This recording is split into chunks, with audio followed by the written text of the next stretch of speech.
પાટણ ઉત્તર ગુજરાત યુનિવર્સિટીનો વધુ એક છબરડો સામે આવ્યો હોવાનો આક્ષેપ મૂકવામાં આવ્યો છે। વિદ્યાર્થી નેતા યુવરાજસિંહે આક્ષેપ લગાવ્યા છે।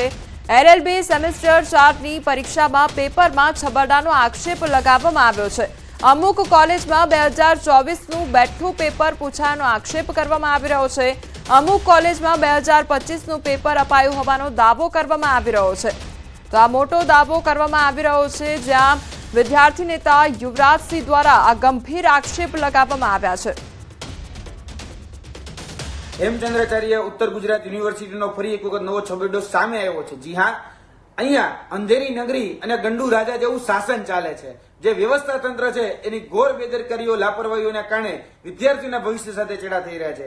જી હા, આજ વખતે જે મામલો છે એ મામલો એલએલબી સેમ 4 ની વર્તમાનમાં જે પરીક્ષા ચાલી રહી છે તેનો છે, જેમાં 2024નું બેઠું પેપર એ 2025માં જે કાયદાશાસ્ત્ર, ન્યાયશાસ્ત્ર જે વિષય છે એનું બેઠું પેપર પૂછી નાખવામાં આવે છે। કોઈ જ પ્રકારનો ચેન્જ એમાં કરવામાં નથી હોતો, ન સમયનો, ન યરનો કે કશો જ ચેન્જ કર્યા વગર આખું પેપર, પ્રશ્નો જે છે એ જ બેઠા પ્રશ્નો સીધા જ 2025માં પૂછી નાખવામાં આવે છે। તો પેપરને લઈને અનેક સવાલ ઉદ્ભવી રહ્યા છે કે એલએલબી સેમેસ્ટર 4ની પરીક્ષા જે લેવામાં આવી છે તેને લઈને સવાલ ઉદ્ભવી રહ્યા છે। સંવાદદાતા અશરફ અમારી સાથે જોડાઈ ગયા છે। અશરફ, પેપરમાં છબરડો સર્જાયો છે તે પ્રકારના આક્ષેપ યુવરાજસિંહ દ્વારા કરવામાં આવ્યા છે, શું અપડેટ?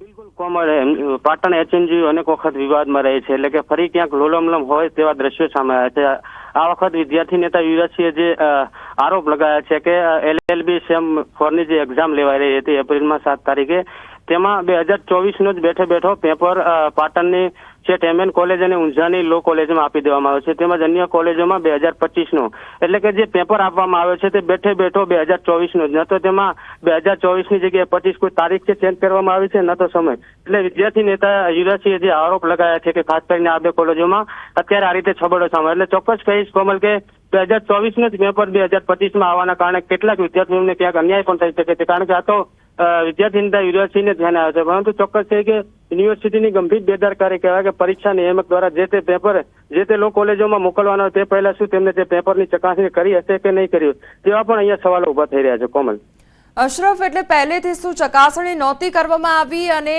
તેના કારણે આ પ્રકારનો છબરડો સર્જાયો છે, શું અપડેટ તેને લઈને કોઈ મળી રહ્યું છે? બિલકુલ કોમલ, કોઈ એક જગ્યાએ એક જ પેપર નીકળે તો આપણે એવું કહી શકીએ કે યુનિવર્સિટીના સત્તાધીશોને ધ્યાન ન રહે, પરંતુ બે કોલેજોમાં આ રીતના સામે આવે છે કે દરેક વિદ્યાર્થીઓને 2024નો જ પેપર આપવાનો, એટલે કે ક્યાંક પરીક્ષા નિયામક એટલે કે પરીક્ષાની જે ટીમ હોય તેની ગંભીર બેદરકારી ગઈ છે, કારણ કે એક પેપર દે તેમને ધ્યાને ના આવે, પરંતુ આખો બંચ જે કોલેજમાં મોકલવામાં આવે છે તે આખા બંચ જ કોલેજોમાં 2024માં પહોંચી ગયા છે અને પરીક્ષા સમયે પરીક્ષાર્થીઓને આપી પણ દેવામાં આવે છે। આ તો પરીક્ષાર્થીઓને ધ્યાને આવતા સમગ્ર વાત વિદ્યાર્થી નેતા યુવરાજસિંહ જોડે છે અને વિદ્યાર્થી નેતા યુવરાજસિંહે સમગ્ર છબરડો બહાર લાવ્યો છે, એટલે કે હવે પરીક્ષા નિયામક આ સમગ્ર છબરડામાં કઈ રીતે તપાસ કરે છે અને શું કાર્યવાહી કરે છે તે જોવું રહ્યું। કોમલ, અશરફ, બીજો અહીંયા સવાલ એ થઈ રહ્યો છે કે જ્યારે વિદ્યાર્થીઓ દ્વારા પરીક્ષા આપવામાં આવી રહી હતી ત્યારે જ આ પ્રકારનું પેપર આપી દેવામાં આવ્યું, તો એ વિદ્યાર્થીઓનું શું કે જેમના દ્વારા પરીક્ષા આપવામાં આવી છે? બિલકુલ કોમલ, વિદ્યાર્થીઓ સમગ્ર સેમ 4 જે તૈયારી કરતા એટલે કે 2025ને ધ્યાને લઈને કેવા પ્રશ્નો પૂછાશે તેની તૈયારી કરતા હોય છે, પરંતુ અહીંયા પરીક્ષા સમયે જ 2024નો જ પેપર જયારે વિદ્યાર્થીઓના હાથમાં એટલે વિદ્યાર્થીઓ ચોક્કસ ક્યાંક વિમાસણમાં મુકાય છે, કારણ કે જે તૈયારીઓ હોય છે તે કરંટ હોય છે 2024ની, પરંતુ અહીંયા 2025નો જ બેઠો પેપર આપી દેવામાં આવે છે, જેમાં જે પ્રશ્નો પૂછાયા હતા તે પણ 2024ના જે પૂછાયા હતા એના એ સેમ જ અહીંયા રહેવા પામ્યા હતા, એટલે કે જે વિદ્યાર્થીઓ જે મહેનત કરી હતી તેની સામે જેમના હાથમાં જે પેપર આવ્યો છે તે ક્યાંક અલગ જ આવે છે, એટલે કે વિદ્યાર્થીઓ પણ ક્યાંક વિમાસણમાં મુકાઈ જવા પામ્યા હતા। કોમલ, જી અશરફ, સમગ્ર માહિતી બદલ આપનો આભાર।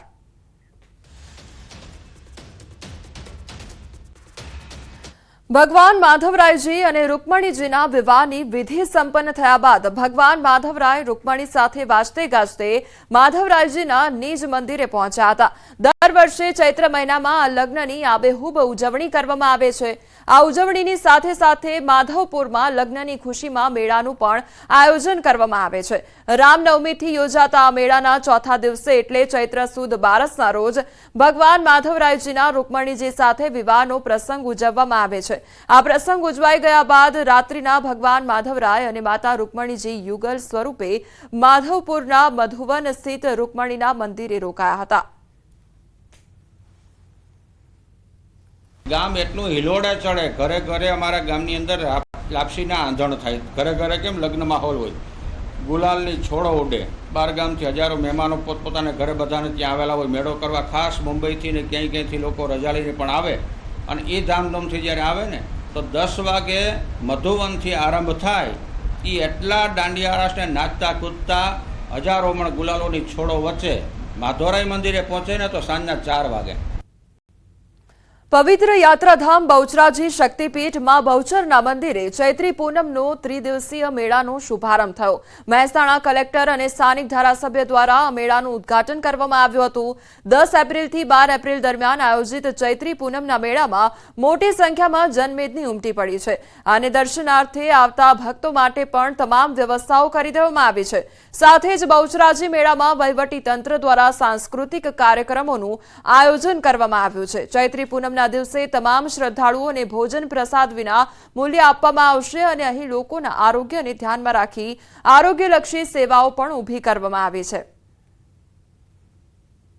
અને આવનારા જે લોકો છે વિવિધ રસ્તા ઉપરથી આવે છે. માની લો કે સુરેન્દ્રનગર જિલ્લા તરફથી આવતા હોય, અમદાવાદ તરફથી આવતા હોય, મહેસાણા તરફથી આવતા હોય, તો જ્યારે આવે હીટવેવનો એક તો સમય ચાલી રહ્યો છે ત્યારે તમામની આરોગ્યની સેવાઓ જળવાય એને આપણે પ્રાધાન્ય આપ્યું છે. સાથે સાથે ટ્રાફિકની સમસ્યા કોઈ ના ઉદ્ભવે, લોકોનું આરોગ્ય જળવાઈ રહે, સાફ સફાઈ પણ જળવાઈ રહે, ટ્રાફિકના કોઈ પ્રશ્નો ના આવે, યાત્રિકોને વિનામૂલ્યે ભોજન મળે, આરામ મળે, આરોગ્યની સગવડતા મળી રહે એવી વ્યવસ્થા તંત્ર તરફથી કરવામાં આવી છે. ખાસ કરીને ઉનાળો છે, ગરમીનું વધારે પ્રમાણ હોવાથી અહીંયા મંડપમાં ફુવારા સિસ્ટમ પણ રાખવામાં આવી છે. એનાથી ગરમી ઓછી લાગે, માના દર્શન શાંતિથી દર્શન થાય